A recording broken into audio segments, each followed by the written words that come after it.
Assalamualaikum warahmatullahi wabarakatuh. Dan salam sejahtera. Hai anak-anak hebat, selamat datang di MI Al-Kusnania Channel bersama Bu Julaika. Di video kali ini kita akan belajar tentang kata baku. Materi ini ada di buku Tematik Kelas 6, Tema 1, Subtema 3, Muatan Bahasa Indonesia. Anak-anak, sebagai warga negara Indonesia yang baik, kita harus mencintai bahasa Indonesia.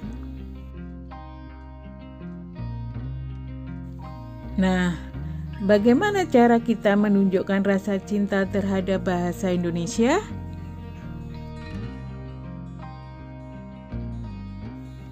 Kita bisa menunjukkan rasa cinta tersebut dengan menggunakan bahasa Indonesia yang baik dan benar. Berbahasa Indonesia yang baik dan benar dapat ditandai dengan pemilihan kata. Ketika menggunakan bahasa Indonesia, kita perlu memperhatikan kata baku dan tidak baku. Untuk mengetahui apakah kata yang kita tulis atau ucapkan sudah baku, bisa dilihat melalui KBBI, yaitu Kamus Besar Bahasa Indonesia. Kita bisa melihatnya secara online atau daring, atau juga melalui KBBI yang berbentuk buku.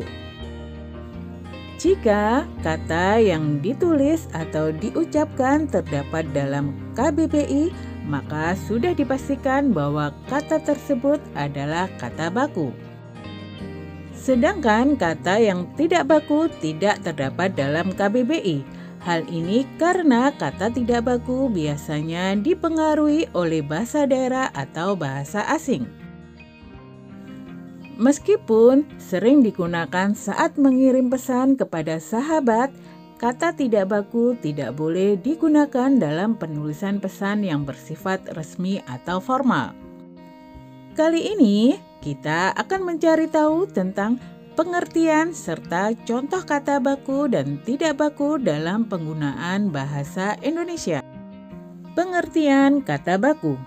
Kata baku adalah kata yang cara pengucapan dan penulisannya sesuai dengan kaidah yang dibakukan. Berdasarkan KBBI, kata baku adalah pokok utama atau tolak ukur yang berlaku untuk kuantitas dan kualitas yang telah ditetapkan berdasarkan kesepakatan. Dari pernyataan sebelumnya dapat disimpulkan bahwa kata baku adalah kata yang sesuai dengan kaidah atau pedoman kebahasaan yang telah ditetapkan. Pedoman kebahasaan tersebut adalah EYD atau ejakan yang disempurnakan, KBBI, dan Kamus Bahasa. Kata baku digunakan untuk hal-hal yang bersifat resmi seperti teks pidato dan surat resmi. Pengertian kata tidak baku. Kata tidak baku adalah kata yang tidak sesuai dengan kaidah kebahasaan.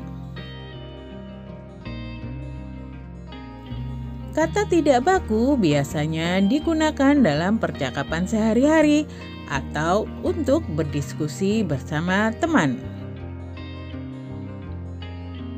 Inilah fungsi kata baku. 1. Kata baku dapat digunakan sebagai pemersatu kelompok atau masyarakat daerah. 2. Kata baku dapat menjadi pembeda antara masyarakat pemakai bahasa lainnya. 3. Kata baku dapat memberikan kesan wibawa bagi penggunanya. 4. Kata baku dapat dijadikan sebagai tolak ukur untuk mengetahui benar atau tidaknya bahasa seseorang. Ciri kata baku. Kata baku tidak dipengaruhi bahasa daerah tertentu.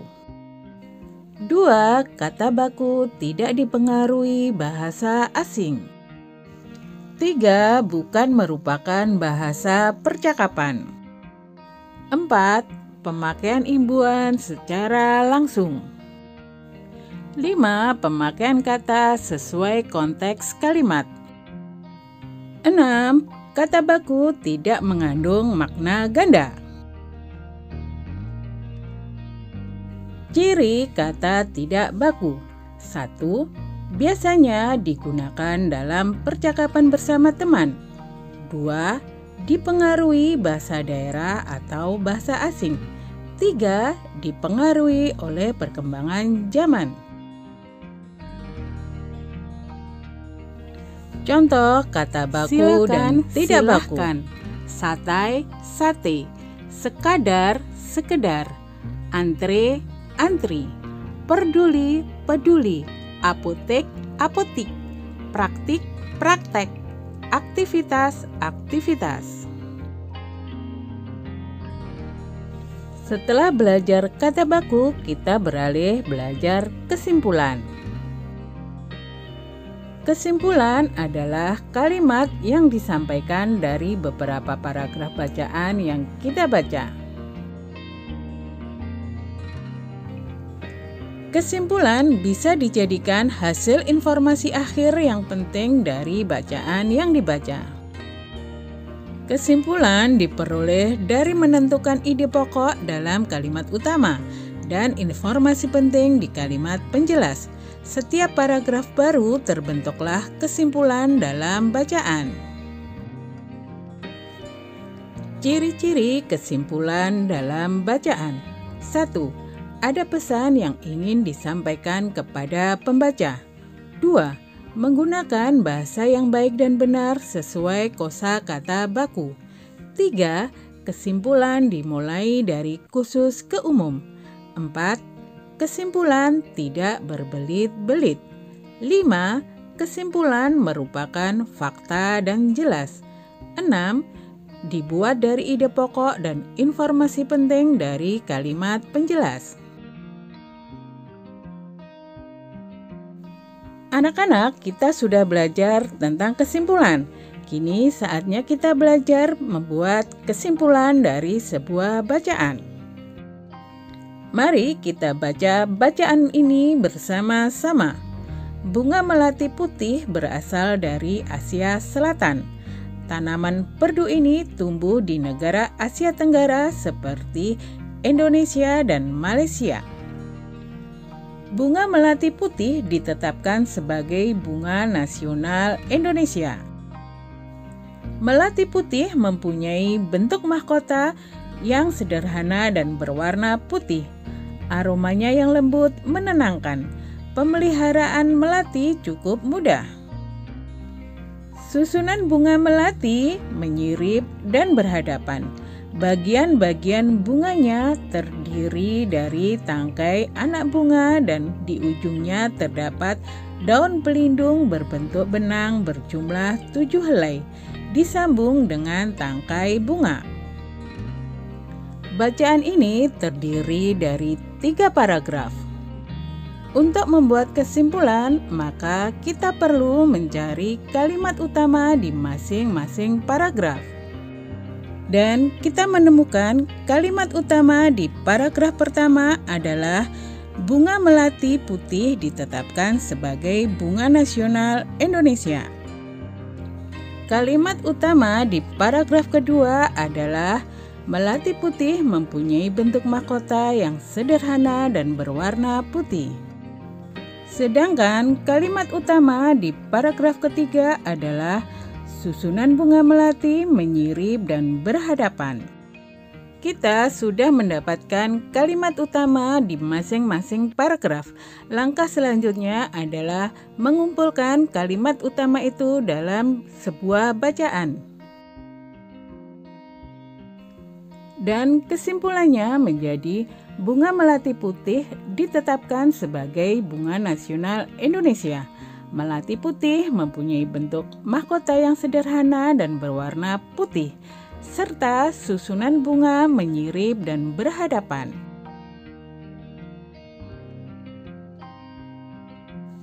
Nah anak-anak, demikianlah pembelajaran kita kali ini. Semoga pembahasannya mudah kalian mengerti dan kalian pahami ya. Terima kasih sudah menonton. Terima kasih juga sudah subscribe. Bu Guru pamit dulu. Bye. Wassalamualaikum warahmatullahi wabarakatuh.